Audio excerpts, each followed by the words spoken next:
All right, folks, so we're going to be starting with this handout of a deck of cards. And I think most of you said you do have a deck of cards at home. You might find that helpful just to kind of get a physical visualization of decks of cards. So I'm just going to ask you a few questions that's going to help us later when we do some probability things in this chapter. So first, how many cards are in a deck of cards without jokers? 52. So 52 cards total. No jokers.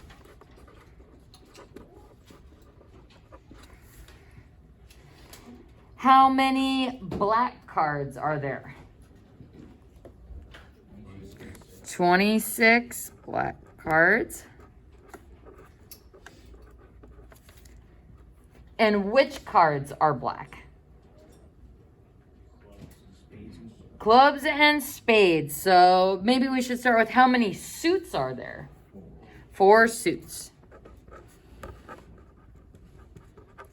And those are hearts, diamonds, clubs, and spades. How many cards per suit? 13. So 4 suits, 13 cards per suit. So 26 black cards, 26 red ones. Let's see. How many face cards do we have per suit? 3. So these ones,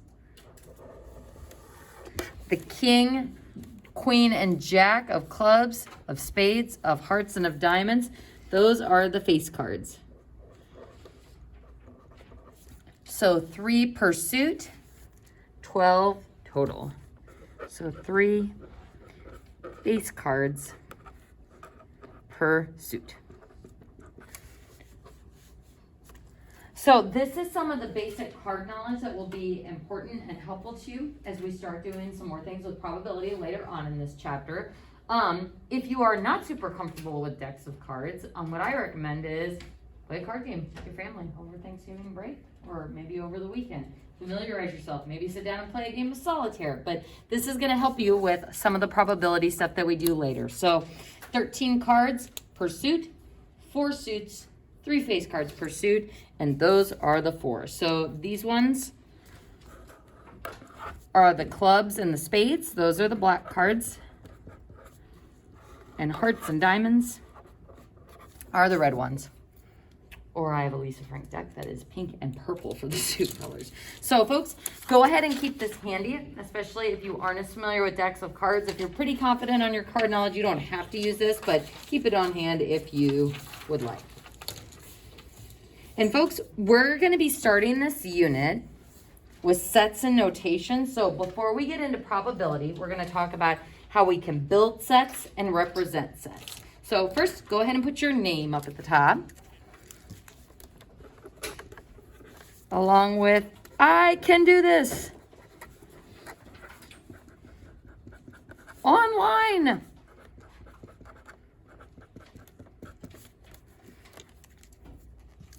And we'll be starting lesson 8 today, looking at sets and notation. So in mathematics, a set is a well-defined collection of objects.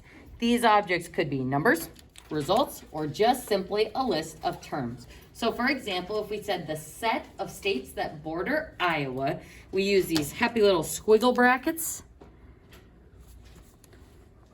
And then we list those states separated by commas. The braces are used to designate the beginning and the ending of a set. So that's important, just like when you're listing XY coordinates, you need to include parentheses. When you are indicating a set, you have to have those squiggle bracket notations. The members of the set are called the elements. So I'm going to give you a couple of other examples of sets. We're going to call set A, squiggle bracket, 3, 4, and 5 as elements. And put a note that says many times we use capital letters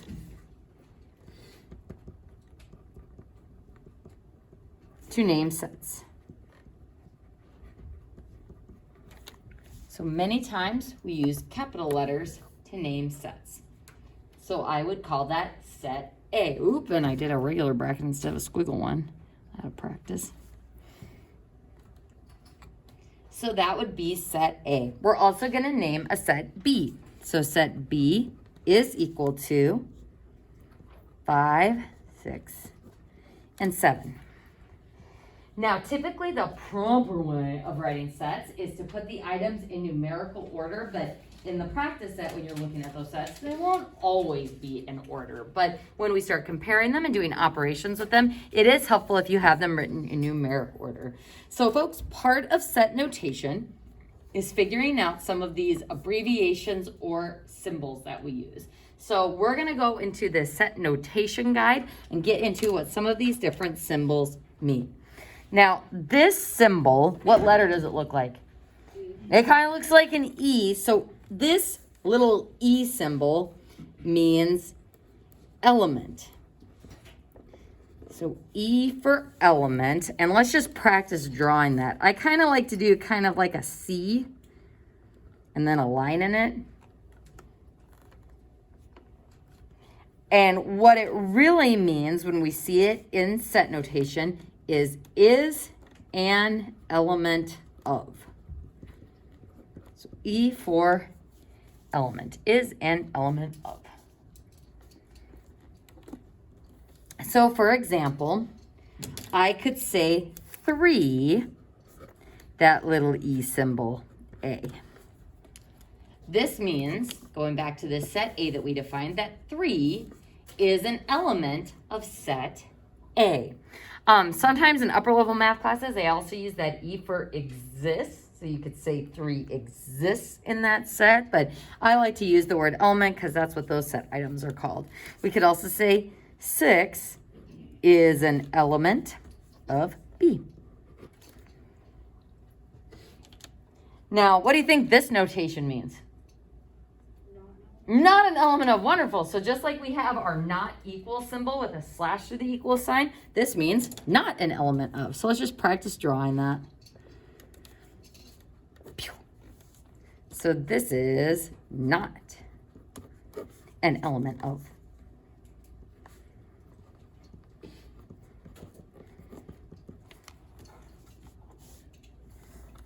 So we could say that 2 does not exist in A. And 4 does not exist in B. So make sure you know that it does look like an E, so make sure it's opening it to the right, and make sure your slash looks as such. The next one you actually may have seen before a few times in Algebra 1, believe it or not. Sometimes Algebra 1 textbooks will use this to describe domain and range. It's called set builder notation. And it is used to quickly describe a set. Describe or define a set.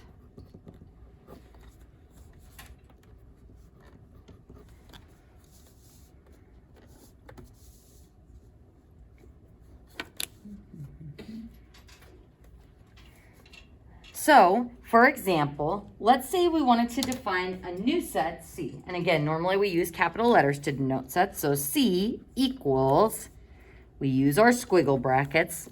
Now the X in front of that vertical line says how you're defining the variable or how you're defining the element. So X, where X has a property P. So I'm going to use X, then the vertical line, and we're going to let X be even. So X is even.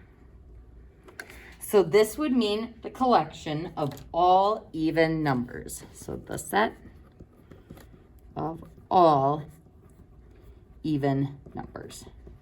Now we wouldn't even be able to list all those because you know there's an infinite amount of even numbers. But another way you could describe even numbers is something like this. Dot, dot, dot, -4, -2, 0, 2, 4 dot dot dot. So sometimes you'll see the dot dot dots as like, yes, the natural way you would continue from those numbers following that pattern. But sometimes set builder notation is a little bit easier to describe a set like that. Now, this, where have we seen this symbol before? What has this symbol meant in the past?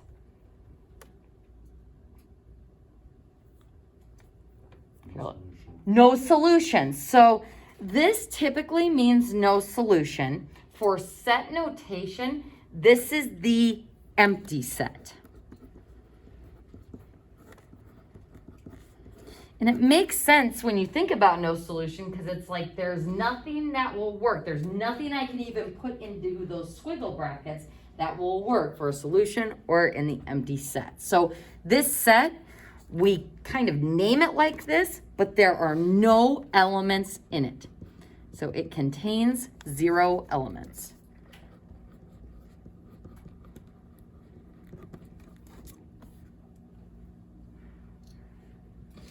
All right, folks. Now this next notation, so C, and then it's like a sideways U with a line underneath of it, and then D. Let's just practice drawing that one. C, sideways U. Make sure you've got the line underneath of it. This notation says that C is a subset of D. C is a subset of D. So if I let C be equal to the set with elements 1 and 2, and we let D be, squiggle bracket, 1, 2, 3, 4, and 5. What does it mean for something to be a subset? What's another way we could describe C's relationship to D?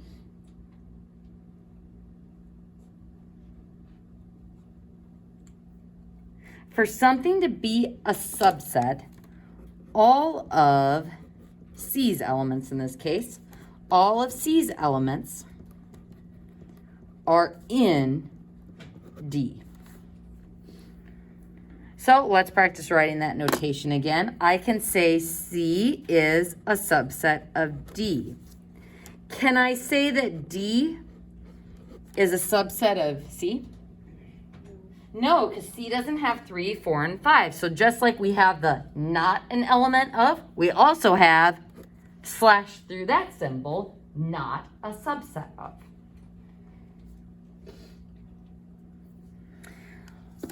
I want you to see if you can describe the relationship between A and B. They do have a 5 in common, but is A a subset of B or is B a subset of C? No, so subset has to be completely contained in the other. So A is not a subset of B. So we haven't had much like vocab to study in a while. I mean, we had a lot of formulas in the last unit, but this symbol notation may be something you want to look at. So kind of like in a foreign language class, we've got new symbols, new vocab that we should be studying. Our next item is U. Now, U is the universal set. Make sure you put a tail on that U. You'll see why later. The universal set is going to vary on the problem you are using and the sets involved. It is the set of all elements for a given scenario. So if I was talking about days of the week, the universal set would be Monday, Tuesday, Wednesday, Thursday, Friday, Saturday, Sunday. If I was talking about months of the year, the universal set would be January to December. So your universal set will vary depending on the types of sets that you are describing.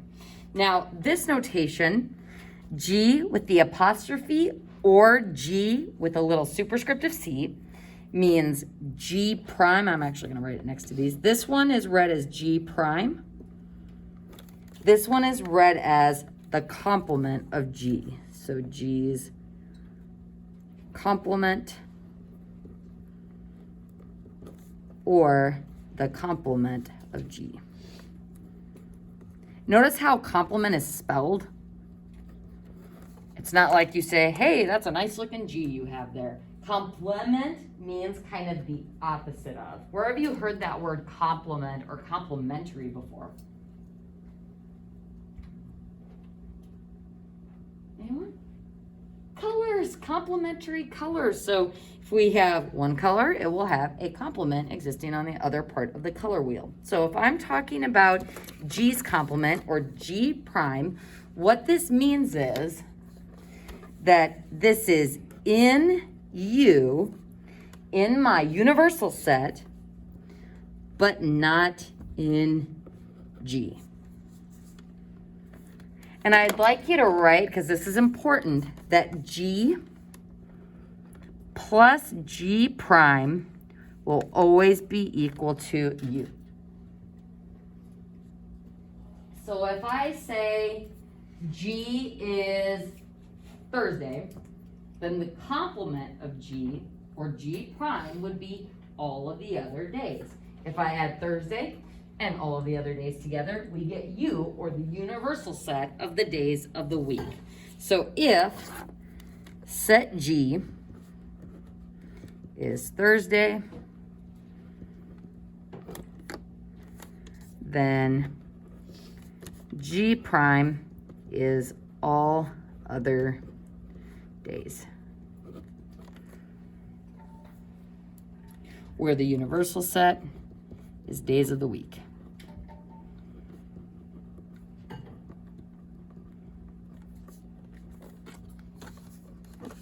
So in this first example, it says write the elements that belong to each set.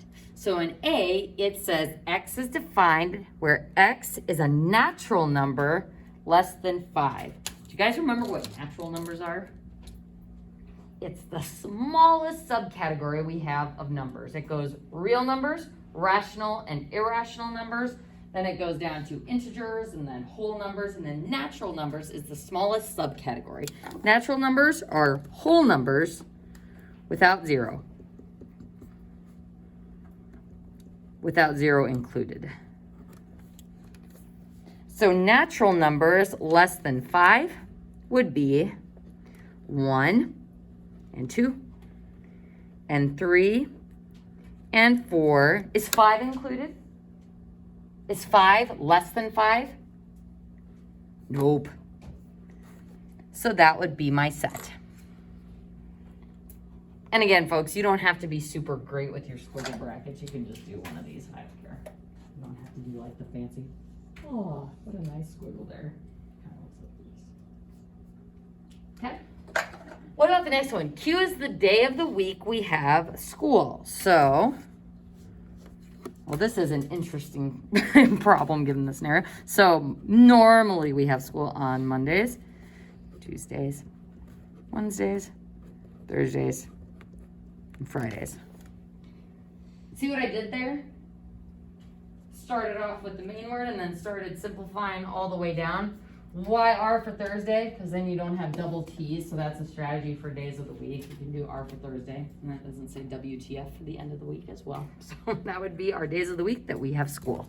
Folks, any big questions so far?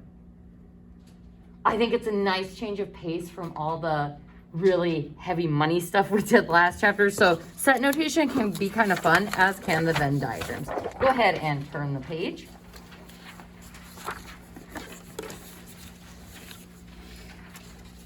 And at the top of the next page, it says, is the empty set a subset of any set? Is the empty set a subset of any set? So how many elements are in the empty set? None. So emptiness. Is emptiness a subset of everything? That's too deep, Miss Skylar. That hurts. Yes. So this is something that you'll need when we start talking about subsets. Yes, the empty set is always a subset of any set. So I can have a set that contains a certain amount of items, We can take parts of that set. We can also take nothingness from that set as a subcategory.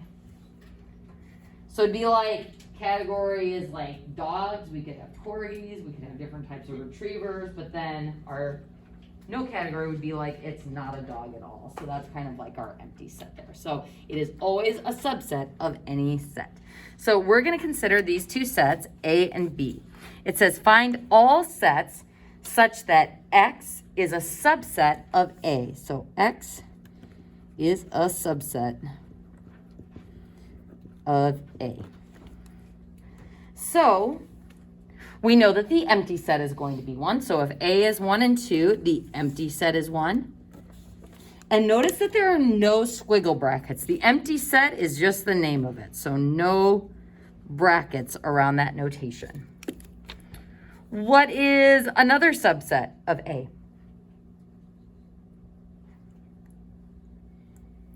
One. Are all the elements of that set completely contained in A?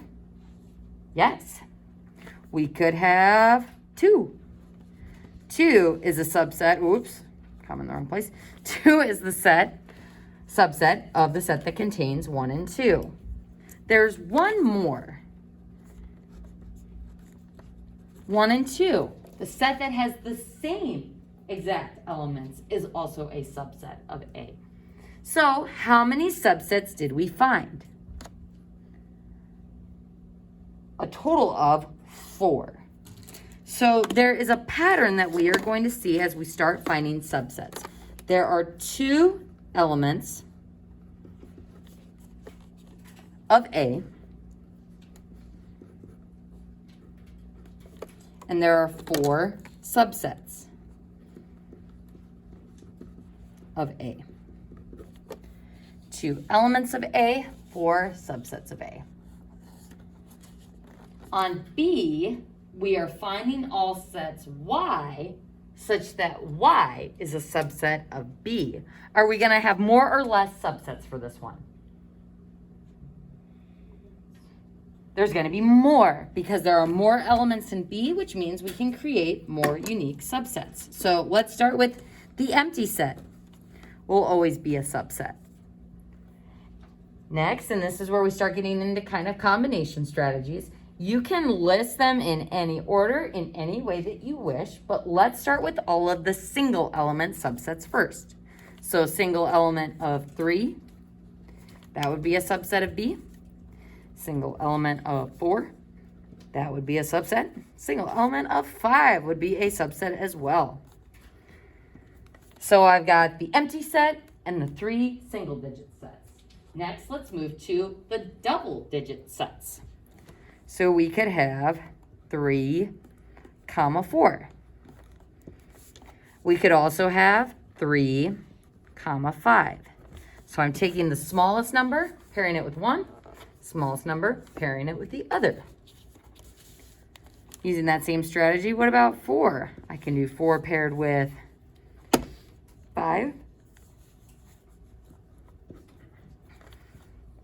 And if you're like, well, would 5, 4 be a different set? Nope, it contains the exact same elements. So the order doesn't matter here. It's all about the elements within the set. So let's move to a 3 set amount. 3, 4, and 5 would be our final set. So B had 3 elements. So 3 elements of B. How many subsets did we find? 1, 2, 3, 4, 5, 6, 7, 8. So 8 subsets of B. So there's a relationship between how many elements a set has and how many subsets it is going to have. So this is our general rule. I would put a star by this or highlight it. In general, a set of K elements will have how many subsets? Your number of subsets will always be equal to 2 to the K power. Number of subsets. any questions so far? Raise your hand if you already like this better than the financial unit. Raise your hand if you like the financial unit. Very good. So let's go ahead and jump into our operations next. You can go ahead and draw a line here. It's where we kind of start shifting into what we'll be doing with Venn diagrams and some of our other set overlaps. So they're called operations, but it's really looking for what do sets have in common with each other, either inclusive or exclusive. So first we're going to define two sets. We're going to let set A be squiggle bracket 1, 2, 3, 4, 5, and set B be 3, 4, 5, 6, 7. And again, have to have those squiggle brackets around those sets of numbers, just like we'd want to have a dollar sign or we'd want to have parentheses around coordinates. So proper notation. So our two operations that we can do with sets are this one and this one. So you can see why on the previous page it's important that you do U with a little tail on it for the universal set, because this notation is our union notation and it means something different. So first, this is read as the intersection of A and B. The intersection of A and B.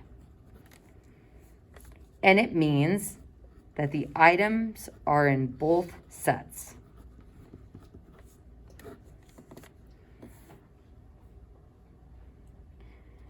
The other notation means the union of C and D in this case. The union of C and D. And union means in either set.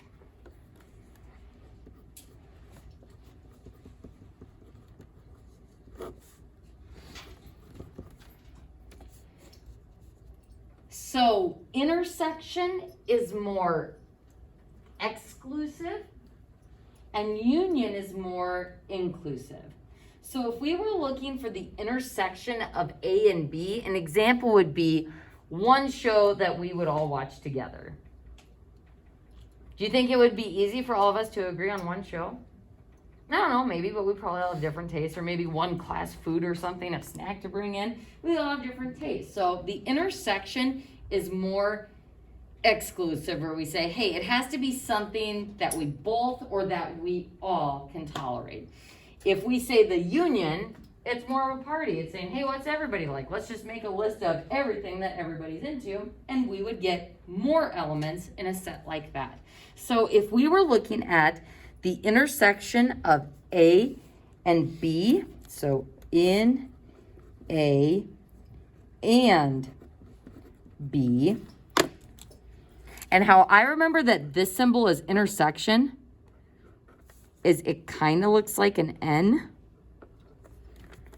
So that symbol kind of looks like N for intersection. It's kind of a stretch, but the intersection of A and B. Folks, what elements are in both A and B? Where do these sets intersect?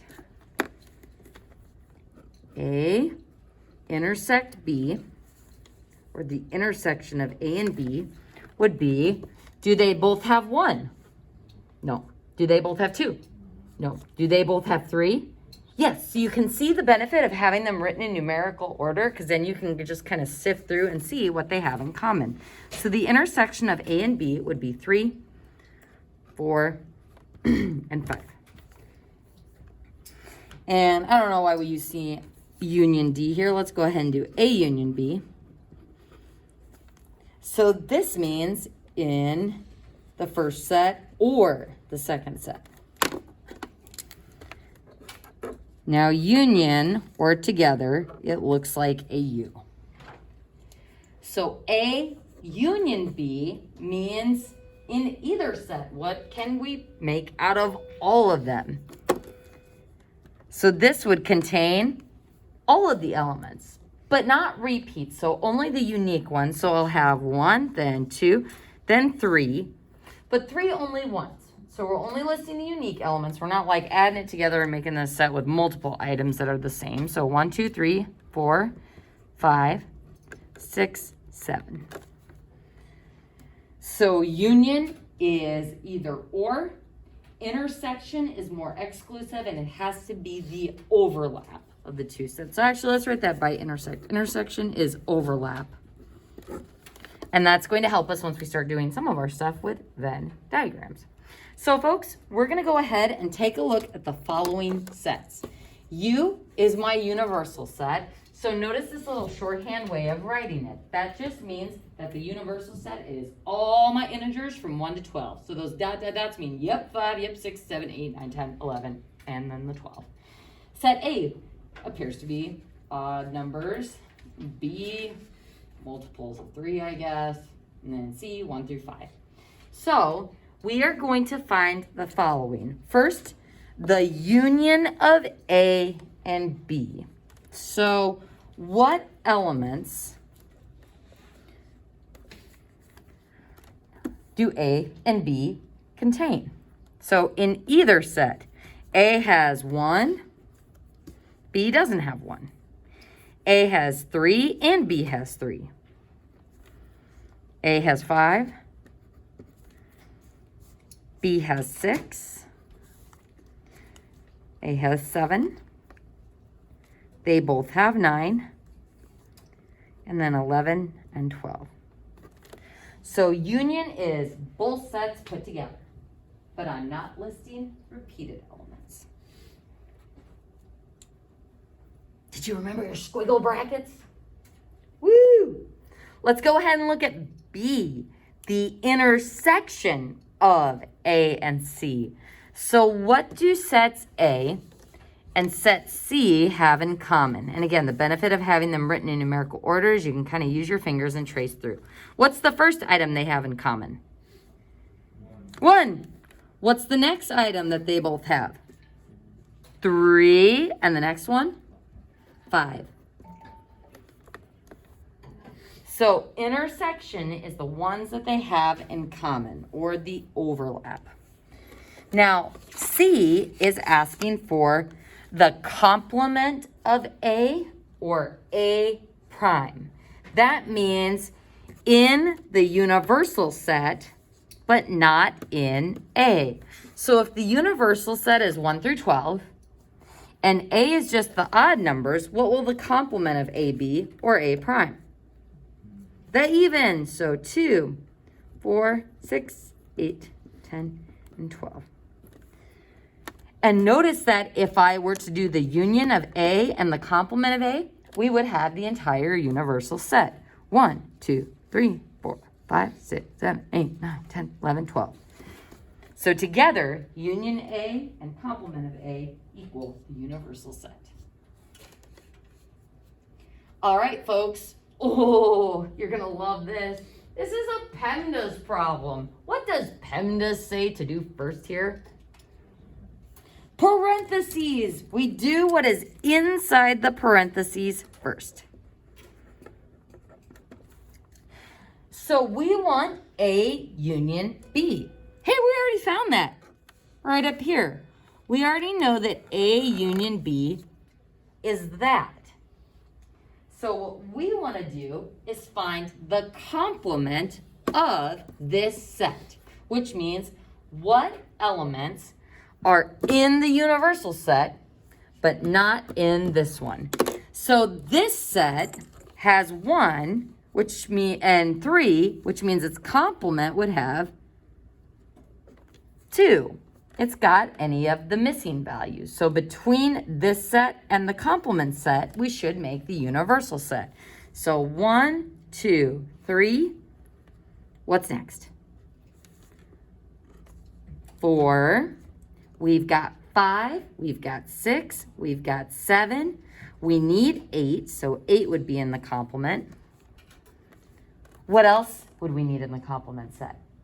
10. Wonderful. There we are. And that is A union B prime, or the complement of A union B. Let's go ahead and look at the bottom one, and this is our last problem.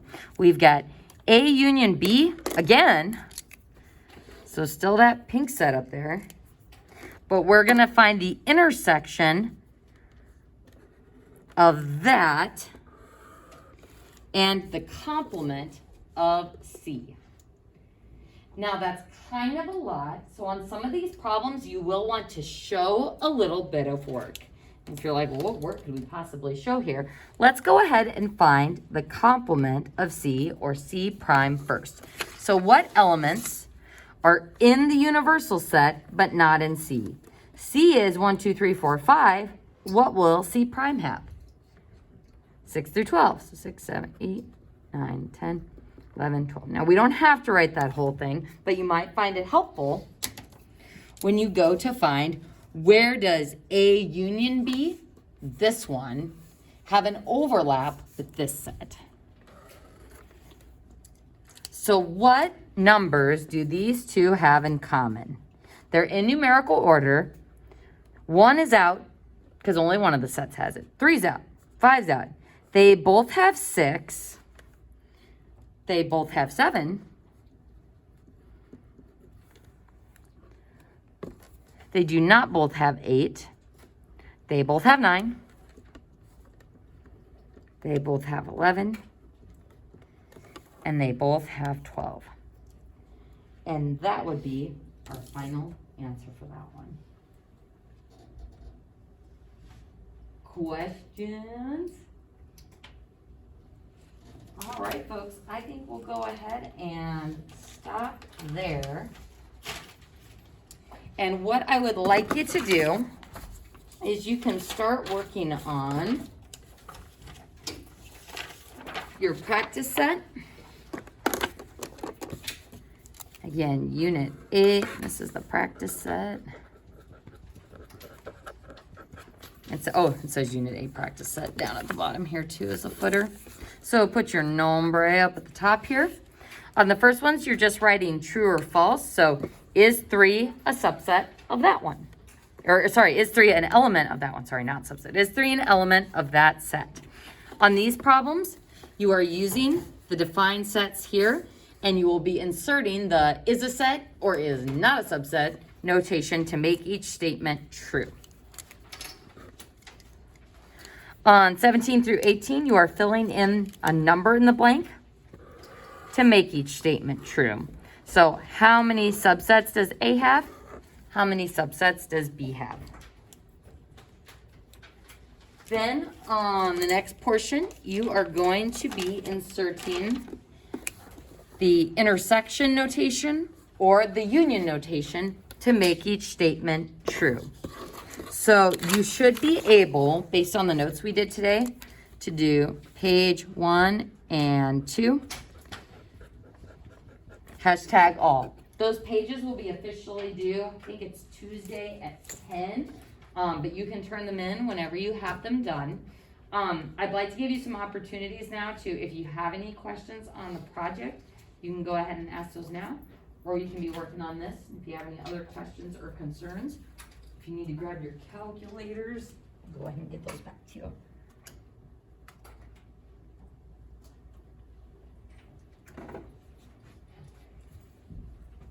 Actually, calculator folks, I'm gonna let these charge a little bit longer. I thought they'd be full bars by now, but they are not.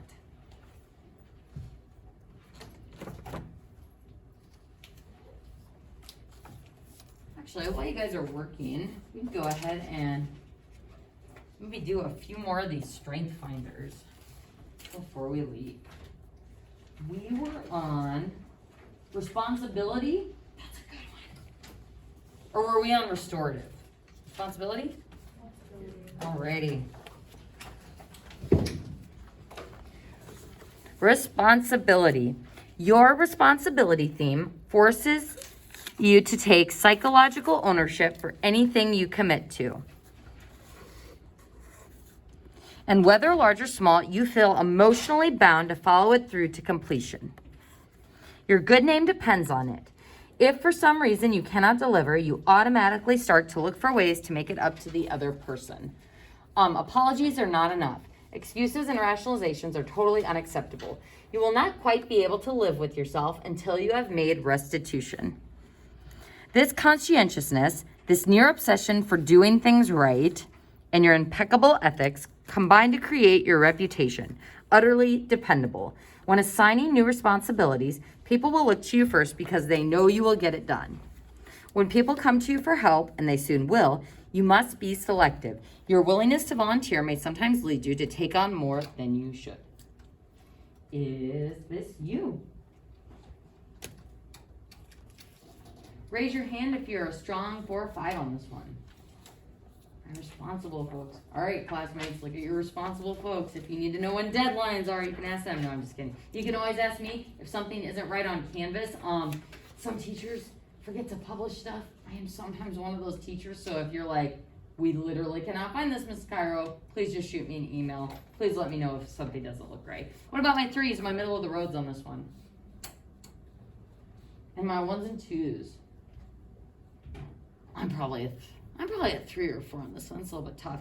Where are my 5s at on this one? Because remember, folks, our whole goal with this is we want to narrow down to our top 5 score of 5 strengths. Now, if we're getting near the bottom and you're like, I've got a lot of 4s, eventually you will have to narrow that down to just your top 5. Let's go ahead and let's do one more. Restorative. That sounds good too. You love to solve problems. Whereas some are dismayed when they encounter yet another breakdown, you can be energized by it. You enjoy the challenge of analyzing the symptoms, identifying what is wrong, and finding the solution. You may prefer practical problems, or conceptual ones, or personal ones. You may seek out specific kinds of problems that you have met many times before and that you are confident you can fix. Or you may feel the greatest push when faced with complex and unfamiliar problems. Your exact preferences are determined by your other themes and experiences, but what is certain is that you enjoy bringing things back to life. It is a wonderful feeling to identify the undermining factors, eradicate them, and restore something to its true glory. Intuitively, you know that without your intervention, this thing, this machine, this technique, this person, this company might have ceased to function. You fixed it, resuscitated it, rekindled its vitality. Phrasing it the way you might, you saved it. Where are my 4s and 5s at on this one? Wonderful. My 3s, my middle of the roads. What about my 1s and 2s? Very good, very good. Where are my 5s at so I can get you one of these sheets? So folks, we will probably continue with Strength Finder. Maybe that's how we'll introduce our Google Meets each day. We'll read through those descriptions. We probably won't get into doing anything substantial with Strength Finder until at least after Thanksgiving. I just kind of don't see it happening. How are you guys feeling about all of this?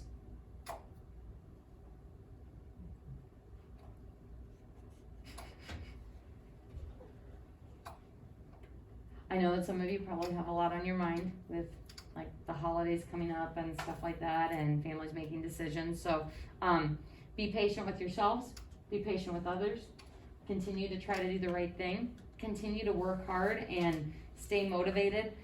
If you feel yourself falling behind and you're like, hey, Ms. Cairo, send me an email. Be like, you have to tell me that this thing is due. You have to just try to press me a little bit more, but I am here to help.